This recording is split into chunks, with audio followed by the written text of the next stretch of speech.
یہ وزیر اعظم صاحب ایک جگہ گئے، جا کر جوش میں تقریر کی، میں اپنے کپڑے بیچ کر آپ کو آٹا دوں گا۔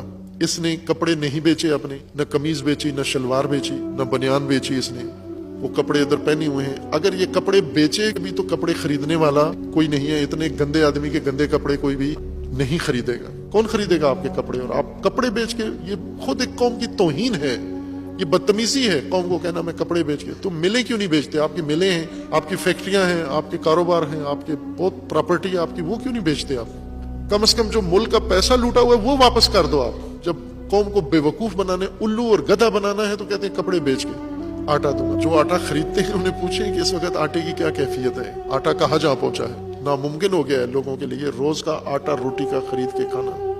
ہر چیز مہنگائی میں آسمان پہ جا پہنچی ہے، اور دیوالیہ ہونے کی علامت یہ ہے، خود اسٹیٹ بینک نے ایک طرح سے اعلان کر دیا ہے کہ کوئی بینک پاکستان میں کوئی ایل سی نہیں کھولے گا۔